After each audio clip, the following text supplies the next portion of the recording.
Hi there, and welcome to this week's edition of your Wheel and Anchor weekly newsletter. Well, I'm back here at home getting ready to head off with a group of our members to Egypt, Israel, and Jordan next week. Very excited about that.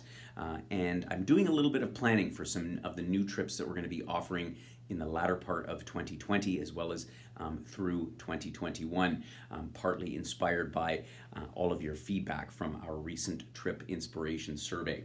But I thought about some of the questions that have come up recently from new members to Wheel and Anchor, people who've joined us in the last few months and are starting to wonder about what group travel is all about, particularly how we do it here at Wheel and Anchor. And I know many of you know what the differences are, those that you've traveled with me in the past. And I want to say first and foremost, it's not necessarily for everyone. We have people in our group who are very adamant independent travelers. They like to spend all that time planning, organizing every aspect of their trip, and joining a pre-organized group might not be for them or for you.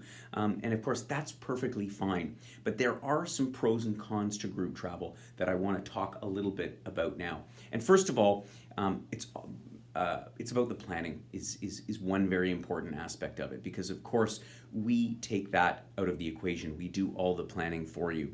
And I know that a lot of you, including people who traveled with me before, are in fact planners, and you like to do some of that yourself. And I think that's important too, because I know how we operate here is, we create a tour, I create a vision based on my own knowledge and experience in going to these places. But I also like to get feedback from our members, and either through the research or through their own experiences having been in a destination. So in a community like ourselves, we welcome the input from those of you who are planners. So you can still do a little bit of planning and participate in a group travel experience like us. Of course, another aspect of group travel is simply the sharing of experiences, and that's really one of the first and foremost things behind our vision at Wheel and Anchor, which is all about bringing travelers together and being able to share the experience more than just with your partner or the companion that you normally travel with. And of course, that's perhaps the most important person. But when you travel with other like-minded people and you see these wondrous sights and you meet these people and you taste this food and wine and all those great things, if you are with a small group of people, you can share that experience and have those laughs and experience all that joy. And it makes it all the more real when other people have that other experience. And that, of course, is something that you don't get when you're traveling on your own. On the other side of the equation, of course, if you travel on your own, you can be in a place all to yourself and sort of quietly off in a corner or wherever it may be. But what our members find is that the joy and the experience of doing things together is really a big part of why they come with us. Another part that of group travel that I think is important to mention is all about the advice that you get, the recommendation about where to go and how to travel. A lot of people ask me for advice about places to go, things to see, where to eat, drink, what's a great winery, whatever the case may be. And so I know that our independent travelers out there, and I always have to chuckle a little bit, a lot of people will revert to sites like TripAdvisor as an example. And nothing against TripAdvisor, but if you plan a trip using TripAdvisor, what you end up doing is going to all the places and eating in all the restaurants and drinking at the bars or where all the other tourists are. And so that's kind of the downside to relying on that kind of expert advice, because that aggregation of tourism input from a whole bunch of sources generally just means that you're going to find lots of other tourists there. And so while I certainly look at TripAdvisor as well, largely because I know full well that many of our members will refer to that and say, oh, is that really a good place? Is that a good hotel? Is that a good experience? But at the same time, I'm cognizant of the fact that when we travel, we don't want to just run into other tourists.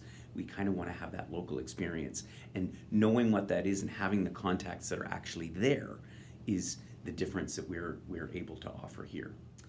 Another one of the pros about group travel is the fact that we have access to, because we're planning well in advance, we have access to some of the experiences, particularly when you're talking about expedition programs on ships, or rail adventures, various other trips that have to be planned and organized well in advance.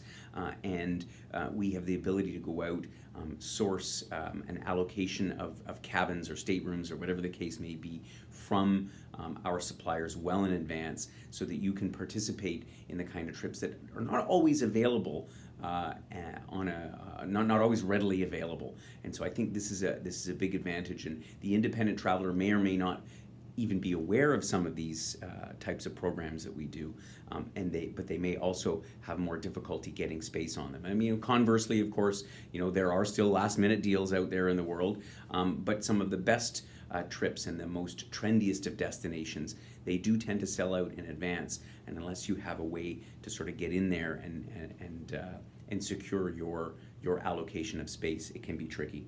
One of the common critiques about group travel is that you don't have free time, and this is, I think, one of the big concerns that people that come to us and are interested in the idea of what we're about, but they've heard those horror stories about getting woken up at 6 every morning and shuffled out the door at 8, and all they're doing is rush and until the end of the day, and then you have a group dinner and a big buffet, and then you're off to bed, and the whole thing repeats itself again in the epitome, if you will, of mass tourism. And that's something that I sought from the very beginning at Wheel and Anchor to dispel, because we like to do what I say less is more. So in other words, we will allow for enough free time that you can go out and experience these towns and cities and these wonderful landscapes that we visit all on your own. Because as many of you will know, one of my favorite taglines in travel is that the experience of travel is when it happens outside of the tour group, when you're wandering around some alleyway and you run into some local people and you strike up a conversation, or something happens that can't happen in the context of a group. And of course, we facilitate that you have the time to be able to explore and experience all that on your own, and that's when really the magic of group travel happens. So I want to end off by saying, I know many of you are independent adventurers, and you should continue to do that. I do a lot of travel on my own, as you can imagine, finding some of the great destinations around the world for our members. But I encourage you as well to, allow yourself to travel independently. And there's parts of the world, much of Europe, you can go on your own. But there are also a lot of advantages to the experience of being in a group, particularly a group like ours, where, we curate the tours directly, so everything is curated by myself, and we try as much as possible that when all the tourists are going left, we go to the right. Not always possible, but at the same time, the experiences that we can offer as different from what you might be able to find on your own are often well worth the experience. And so if you're thinking about it and you're like, maybe want to dabble your toes into a group travel experience, we have a couple of great trips coming up that are short and sweet. For example, we're going to Panama at the beginning of March, and then to Azores towards the end of March, where we have small groups in both cases, and we're going to get a great taste of these cities, and you'll find out a little bit what it's like to travel with other people in a small group, and why it is that our experiences are so much different. So on that note, I'll be coming back to you in a week's time from somewhere in Egypt, and I look forward to catching you then, and hoping that whether you're here in cool Canada or whether you're somewhere down in warmer climes, I wish you, as always, happy travels.